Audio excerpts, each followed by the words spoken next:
Hi guys, just wanted to post this video after experiencing a situation just now with a very personal experience of the level of frustration and stress that dogs experience when they're punished for behaving in ways which are either entirely natural to them in their response to the environment, whether internal through illness and injury or neurological issues, or external. I was just, I'm at my day job. I was just fulfilling tasks that I understand to be a normal part of my role here. They're tasks which have been heavily learned and reinforced over 20 plus years in my role in various companies. And my manager pulled me up on what he perceived was bad behaviour. And he quite severely chastised me, criticised me in front of the whole office, which is in itself completely inappropriate, but we won't go into that.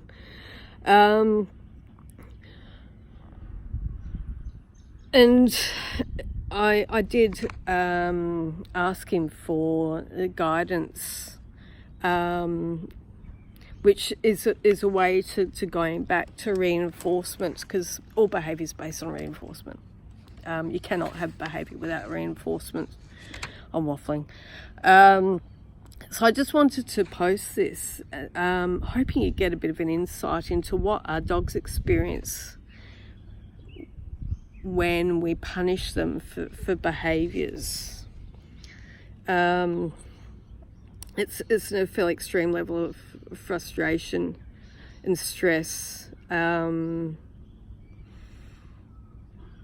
you're denying being that reinforcement, whether from a task which they feel good in doing, so internal reinforcement, or whether it's for the manager saying it's a job well done and reinforcing that, you know, I am acting on my initiative and I am ensuring that the area that I control within work is managed properly.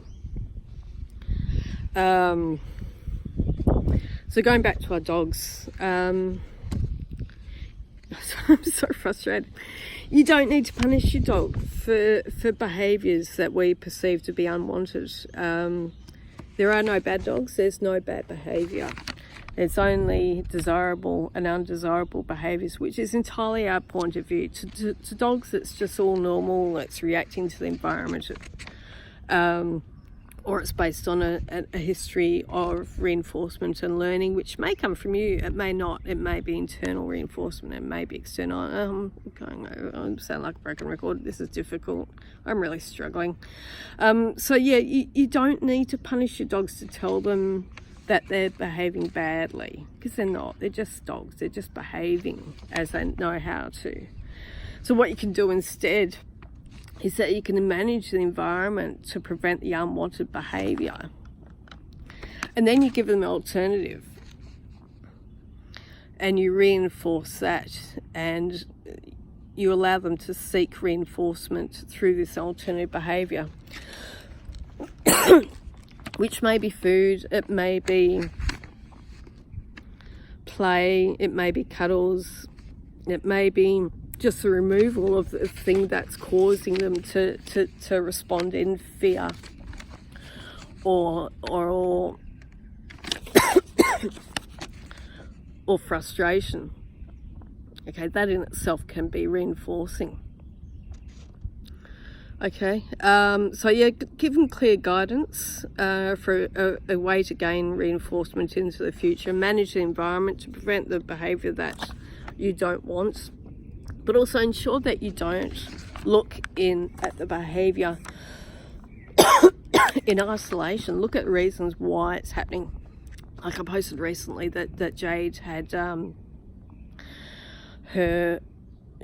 been diagnosed with hip dysplasia, and looking at that and at her history of behavior, in hindsight, I can see the correlation between pain of the hip dysplasia and the behavior that's happened in the past, and reasons why my efforts to manage and to reinforce alternative behaviors perhaps haven't worked, because I haven't helped her with the pain and discomfort. That makes a lot of sense now, and I feel so embarrassed, but yeah, it's a learning, it's a journey. I'm learning, I'm always learning. We all are, even dogs never stop learning. Okay, it's one thing that makes this journey so addictive, so enjoyable. I see it in my roles with the that I've been in the past 20 years as well. Part of the reason why excuse me, I'm still here is because I'm constantly learning. With each job, each week I'm learning new things. It's fantastic. I love it, really do. I utterly geek out. Okay, so that's me. I have waffled. I guess I've talked out my frustration to some extent as well, so I'm feeling a bit better. So think about it anyway. Think about the behaviours that your dog presents with, what might be causing the behaviours, ways that you can manage it, and ways that you can reinforce it, alternatives. Okay, keep your dog feeling safe, keep them feeling happy, help them to learn to relax, and help them to help guide them through the world. Okay, this is a human world. It's really quite scary for a lot of dogs, and they do need guidance to do it. Have a great weekend, guys. I'll probably post again, more than likely, through the weekend. See ya.